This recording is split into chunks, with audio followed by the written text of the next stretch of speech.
Hey. Okay, I'm just gonna try and just go for this.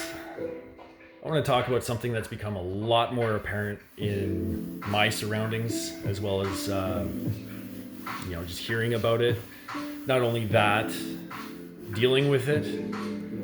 I've recently gone through some shit with this as well, and I just want to give my own perspective on it. Hopefully, it'll help somebody if this happens to them. Ghosting. So much fun. Anyways, these days it seems that communication is a lot easier, right? Everything's done through apps, everything's done online. The in-person interaction these days it's just not there. So because of the lack of that, there's also a lack of, I'm just gonna say, respect. It makes things easier to just avoid somebody with the flip of a switch or just turning your phone off, whatever the thing may be.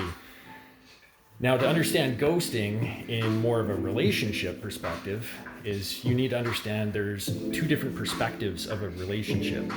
You've got fixed and you've got growth. Now, a fixed relationship or a destiny relationship is a perspective that destiny in the relationship is set in stone. They're looking for perfection, and if you don't fit that, out you go. A growth perspective in a relationship is a person that acknowledges that any issues or hurdles can be overcome with a little bit of work, like our grandparents. Now, coming into this, if you get ghosted, you'll know which one it falls into, because a fixed perspective in a relationship is going to be the person that's going to ghost you, more likely, right? Because if you don't fit their needs or anything, then out you go, right? Growth perspective is going to be a little bit more workable. Now, I don't know if this would have any relation to it. Sometimes it may, but I find that more often than not, a lot of us carry our past traumas or our hurt, resentment, whatever kind of toxicity, we carry it with us into the next relationship, which in turn can cause trauma for another person, and then so forth down the line, creating a whole bunch of damaged people, which is what I think the world is full of at this point, unfortunately. So if this ghosting cuts you deep, like it did for me, what you need to do, or what I would suggest you do, if you're into this sort of thing, is do your own shadow work. And if you're unfamiliar with shadow work, what you need to do with that is you need to take it in, whatever's happened, sit in that energy, deal with it, and then when you're done, key point, release it back into the universe.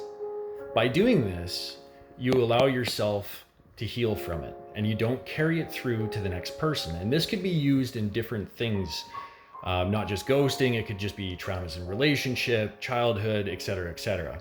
By doing your own shadow work, you create less animosity and toxicity for the next person in your life. You owe it to yourself. These days, a lot of us damage each other by bullshit and nonsense. Instead of using our heart or having respect for our human or fellow man, woman, binary, whatever the hell, we keep hurting each other. Nobody's using their heart anymore. Nobody's communicating anymore. Everybody's taking the easy way out. And it's sad. It's really fucking sad. We all need to just simply be more honest with ourselves and with other people. Have love, respect, and understanding for the next person. So find it in your heart to just get your closure however you're going to get it. If that person contacts you, or if they don't, release it and let it go. What will be, will be. But we all got to start opening our hearts more, because this is getting to be outrageous. Anyways, I just wanted to say something. It's a tough thing to deal with, especially, if you got to work through it, right? Just like everything, do your best, carry on.